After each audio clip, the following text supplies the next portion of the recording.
नमस्कार, mind your vote में आपका स्वागत। आज के अंक में बात कैसरगंज लोकसभा सीट की, जिसका लोकसभा क्रमांक है 57।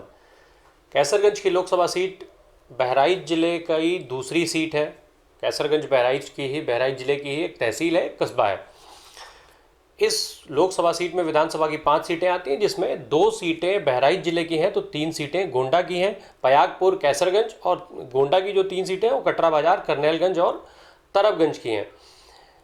ये जो यहाँ लोकसभा की शुरुआत हुई, लोकसभा के चुनाव की शुरुआत हुई 1952 में, जब इस सीट पे लोकसभा का पहला चुनाव हुआ तो ये सीट गोंडा जनपद की सीट हुआ करती थी। तब इसका नाम कैसरगंज नहीं था, ये गोंडा जनपद के नाम से जानी जाती थी। और पहली बार इस सीट पर शकुंतला नायर चुनाव जीत करके और संसद पहुंची थी।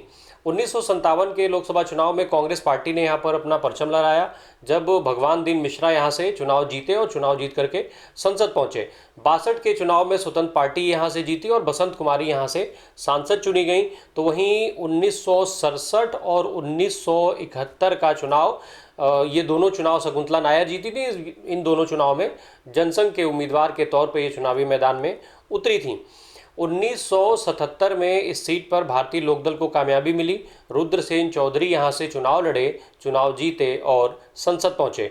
1980 और फिर 1984 के लोकसभा चुनाव में इस सीट पर कांग्रेस पार्टी का कब्जा रहा। राणा वीर सिंह यहाँ से दोनों चुनाव जीत करके और संसद पहुँचे थे। 1989 में इस सीट पर रुद्रसेन चौधरी को एक बार फिर जीत हासिल हुई। हालांकि इस बार वो भारतीय जनता पार्टी के टिकट पर चुनाव लड़े थे। 1989 का चुनाव रुद्रसेन यहाँ से जीते, संसद पहुँचे और इसके बाद भारतीय जनता पार्टी ने उनको बगल की सीट बहराइच लोकसभा सीट पर चुनाव लड़ने के लिए भेज दिया, जहाँ से 1991 का चुनाव लड़े, जीते। फिर उसके बाद उनके बेटे पद्मसेन को यहाँ से उनके निधन के बाद पद्मसेन को यहाँ से भारतीय जनता पार्टी ने चुनाव मैदान में उतारा। 96 और 99 में पद्मसेन यहाँ से बहराइच की लोकसभा सीट से चुनाव जीत करके सांसद हुए थे। वर्तमान समय में वो संगठन में सक्रिय हैं। 1991 का जो लोकसभा चुनाव आया, 1991 के लोकसभा चुनाव में इस सीट पर भारतीय जनता पार्टी ने लक्ष्मी नारायण मणि त्रिपाठी को अपना उम्मीदवार बनाया। लक्ष्मी नारायण यहाँ से चुनाव जीत करके और भारतीय जनता पार्टी की झोली में ये सीट डालने में कामयाब हो गए। हालांकि 1996 का जो लोकसभा चुनाव आया तो उसने इस सीट पर कई चीज़ें बदल कर रख दी। बेनी प्रसाद वर्मा को समाजवादी पार्टी ने यहाँ से चुनावी मैदान में उतारा। समाजवादी पार्टी के हिस्से में ये सीट गई। बेनी प्रसाद वर्मा यहाँ से जीत करके और संसद पहुँच गए। फिर उसके बाद साल 1998, साल 1999 और 2004, मतलब लगातार 4 चुनाव में समाजवादी पार्टी को यहाँ से जीत हासिल हुई। बेनी प्रसाद वर्मा चारों चुनाव यहाँ से जीत करके और संसद पहुँचते रहे। बेनी प्रसाद वर्मा के कारण ये सीट समाजवादी पार्टी के लिए बेहद सुरक्षित हो गई थी। कुर्मी बाहुल सीट थी। बेनी का जन्म 11 फरवरी 1941 को बाराबंकी जिले के सिरौली में हुआ था। फिर BA और LLB की उन्होंने पढ़ाई की। इसके बाद वो राजनीति में सक्रिय हो गए। समाजवादी पार्टी के संस्थापक सदस्यों में से ये एक थे। खुद मुलायम सिंह यादव इस बात को कई बार कह चुके हैं कि बेनी प्रसाद वर्मा ने ही समाजवादी नाम पार्टी को दिया था। 1974 में ये दरियाबाद की विधानसभा सीट से पहली बार चुनाव जीत करके विधायक चुने गए। फिर बाद में उत्तर प्रदेश की सरकार में मंत्री रहे। 1996 में समाजवादी पार्टी ने उनको कैसरगंज की लोकसभा सीट से चुनाव लड़ाया और ये लगातार 4 बार यहाँ से चुनाव जीत करके सांसद होते रहे। उत्तर प्रदेश की सरकार में मंत्री रह चुके थे। केंद्र की सरकार में कई बार मंत्री हुए। साल 2008 में अपने बेटे राकेश वर्मा को टिकट दिलाने के चक्कर में समाजवादी पार्टी से इनकी दूरियां बन गई और इन दूरियों का मुख्य कारण अमर सिंह को माना जाता था। ऐसा कहा जाता था कि पार्टी शायद राकेश वर्मा को टिकट दे भी देती, पर इसमें अमर सिंह बीच में आ गए थे। अमर सिंह के बीच में आने के कारण ही उनको टिकट नहीं मिल पाया, जिससे बेनी प्रसाद वर्मा नाराज हो गए। समाजवादी पार्टी और बेनी प्रसाद वर्मा का लंबा साथ यहाँ पर छूट गया। इसके बाद समाजवादी पार्टी छोड़ने के बाद उन्होंने कांग्रेस पार्टी ज्वाइन की। कांग्रेस पार्टी ने, चूंकि 2009 में नए परिसीमन आए जिससे कई समीकरण बदले, तो कांग्रेस पार्टी ने इन्हें कैसरगंज से टिकट ना दे करके गोंडा से चुनावी मैदान में उतार दिया। बेनी प्रसाद वर्मा गोंडा से चुनाव जीते, सांसद हुए। साथ ही कांग्रेस पार्टी ने उन्हें CWC यानी कांग्रेस वर्किंग कमेटी जो है उसका मेंबर भी बनाया। इसके बाद उस समय जब यूपीए 2 की सरकार थी तो साल 2011 में उनको इस्पात का राज्य मंत्री बनाया गया, फिर आगे चल के वो कैबिनेट मंत्री हुए। हालांकि 2014 का लोकसभा चुनाव बेनी प्रसाद वर्मा यहाँ से जीतने में कामयाब नहीं हो पाए, वो चुनाव हार गए। चुनाव हारने के कुछ दिनों बाद कांग्रेस पार्टी से उनकी दूरियां बढ़ती गईं और समाजवादी पार्टी के एक बार फिर वो करीब आने लगे थे। साल 2016 में जब राज्यसभा का चुनाव आया तो राज्यसभा के लिए बेनी प्रसाद वर्मा का नाम समाजवादी पार्टी ने भेजा और फिर बेनी प्रसाद वर्मा राज्यसभा के सदस्य बने। साल 2020 में 27 मार्च को बेनी प्रसाद वर्मा का निधन हो गया। बेनी प्रसाद वर्मा को उत्तर प्रदेश की राजनीति का बड़ा चेहरा माना जाता है। मुलायम सिंह यादव के बेहद करीबी थे। समाजवादी पार्टी के संस्थापक होने के साथ साथ उत्तर प्रदेश में कुर्मी समाज के नेता के तौर पर भी उन्हें जाना जाता है। उनकी एक अच्छी खासी पहचान थी। बहरहाल साल 2004 तक बेनी प्रसाद वर्मा इस सीट से सांसद रहे। इसके बाद साल 2009 के लोकसभा चुनाव में इस सीट पर फिर से एक बार समाजवादी पार्टी ने अपना परचम लहराया, पर इस बार उम्मीदवार बदल गया था। साल 2009 के चुनाव के पहले कई और चीज़ें बदल गई थी। इसमें जो पहला बदलाव हुआ था वो ये कि परिसीमन के बाद इसमें जो बाराबंकी के हिस्से की सीटें हुआ करती थी, बाराबंकी का जो हिस्सा हुआ करता था वो काट करके गोंडा के हिस्से में, गोंडा के कुछ हिस्से को जोड़ दिया गया, जिससे नए राजनीतिक और जातीय समीकरण बने। दूसरा बदलाव ये हुआ कि बेनी प्रसाद वर्मा इस सीट से बगल की सीट पर यानी गोंडा से चुनाव लड़ने के लिए भेज दिए गए। और तीसरा जो बदलाव हुआ वो ये कि बेनी प्रसाद वर्मा समाजवादी पार्टी छोड़ करके कांग्रेस पार्टी में जा चुके थे और साथ ही भारतीय जनता पार्टी से अलग हुए ब्रजभूषण शरण सिंह समाजवादी पार्टी में आ चुके थे।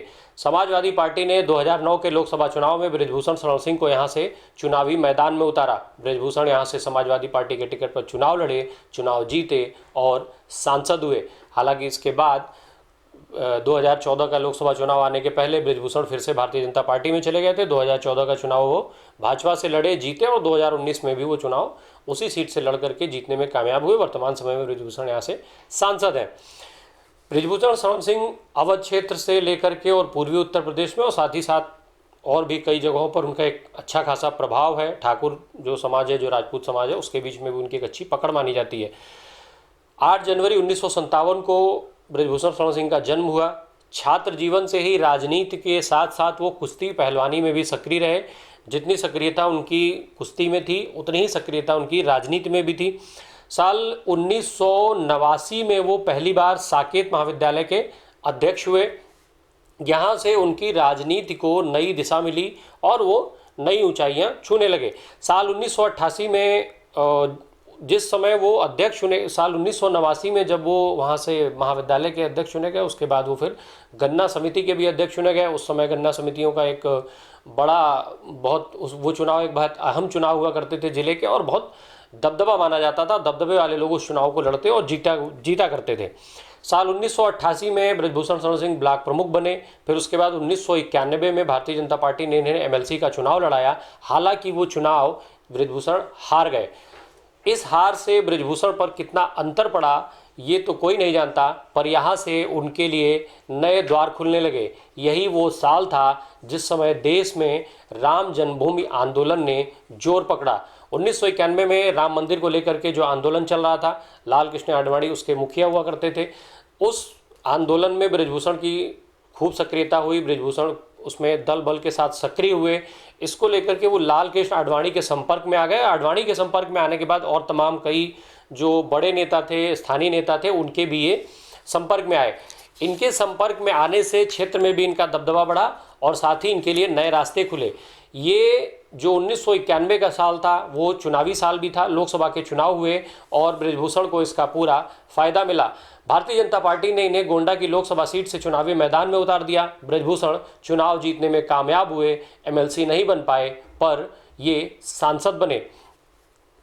1993 में ये जेल चले गए। फिर 1996 में भाजपा ने इनकी पत्नी केतकी देवी को चुनावी मैदान में उतारा। केतकी देवी यहाँ से जीत करके संसद पहुंची।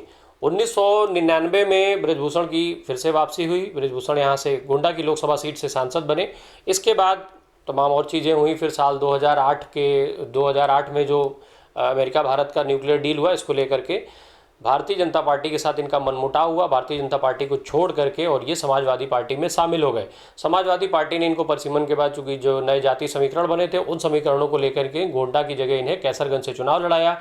ये कैसरगंज से चुनाव जीते और फिर उसके बाद वहाँ से 2014 में भारतीय जनता पार्टी में, 2014 में भारतीय जनता पार्टी, फिर 19 में भारतीय जनता पार्टी और वहाँ से चुनाव जीत करके ये सांसद हैं। बृजभूषण शरण सिंह जितना राजनीति के लिए जाने जाते हैं उतना ही खेल प्रेमी भी हैं, खेलों के लिए भी जाने जाते हैं। भारतीय कुश्ती महासंघ के वर्तमान समय में भी अध्यक्ष हैं, लंबे समय से हैं और कुश्ती के कई बड़े आयोजनों को लेकर के ये खासे चर्चा में रहते हैं। इनके पुत्र भी अब वर्तमान में राजनीति में आ चुके हैं। एक तरफ जहां बृजभूषण को एक बाहुबली नेता के तौर पर जाना जाता है, वहीं दूसरी तरफ इनको इनके शिक्षण संस्थानों के लिए भी जाना जाता है। इन्होंने करीब 54 के आसपास शिक्षण संस्थानों की स्थापना की है। करीब 54 शिक्षण संस्थान इनके हैं, जिसमें लगभग हर संस्थान में 1000-2000 से ज़्यादा विद्यार्थी शिक्षा पा रहे हैं। इनके अलावा जो कैसरगंज की लोकसभा सीट है, इसमें सुरेंद्र नाथ अवस्थी, जिनको वहाँ पे पुत्तू भैया के नाम से जाना जाता है, वो, फिर समाजवादी पार्टी के टिकट पर चुनाव लड़ने वाले विनोद सिंह, पंडित सिंह, ये सारे बाहुबलियों का एक क्षेत्र माना जाता है। ये सारे लोग भी यहाँ से भाग्य आजमा चुके हैं, हालांकि यहाँ की जनता ने इनको अस्वीकार कर दिया। बहरहाल 2009 में परिसीमन के बाद बृजभूषण जब यहाँ से आए तो समाजवादी पार्टी यहाँ पर 5 बार चुनाव जीती। इसके बाद 3 बार भारतीय जनता पार्टी के हिस्से में, जो एक बार पहले रह चुकी थी, 2 बार ये, 3 बार भारतीय जनता पार्टी के हिस्से में ये सीट रही है। 2009 के परिसीमन ने यहाँ पर नए राजनीतिक और जाति समीकरण बनाए। चूँकि बाराबंकी के जब क्षेत्र इसमें शामिल रहे थे उस वक्त ये कुर्मी बाहुल इलाका हुआ करता था और इसी वजह से बेनी प्रसाद वर्मा को समाजवादी पार्टी ने यहाँ से चुनाव लड़ाया था। बेनी प्रसाद वर्मा यहाँ से 4 बार सांसद रहे थे। बाद में जब गोंडा का क्षेत्र इसमें जोड़ दिया गया, बाराबंकी वाला हिस्सा हटा करके, तो वो क्षेत्र ब्राह्मण बाहुल था और जो कैसरगंज के इलाके थे वो राजपूत बाहुल थे। तो राजपूत और ब्राह्मणों का यहाँ पर नया समीकरण बना था, जिसका पूरा फायदा बृजभूषण शरण सिंह को मिल रहा है। हालांकि राजपूत और ब्राह्मण समीकरण के बावजूद जो यहाँ पर जीत की निर्णायक भूमिका निभाते हैं, जिन पर जीत का दारोमदार है, वो अल्पसंख्यक यानी मुस्लिम समुदाय है, जिनकी आबादी यहाँ पर लगभग 37% की है। ये 37% आबादी ही यहाँ के प्रत्याशियों का भाग्य तय करती है और इस सीट पर वर्तमान समय में भी स्थितियाँ वैसी ही बनी हुई हैं। जो चूँकि ज़िले की दूसरी सीट है तो विकास के साथ साथ या जो अन्य मुद्दे हैं वो बहराइच वाले ही मुद्दे यहाँ पर प्रभावी रहते हैं। धन्यवाद।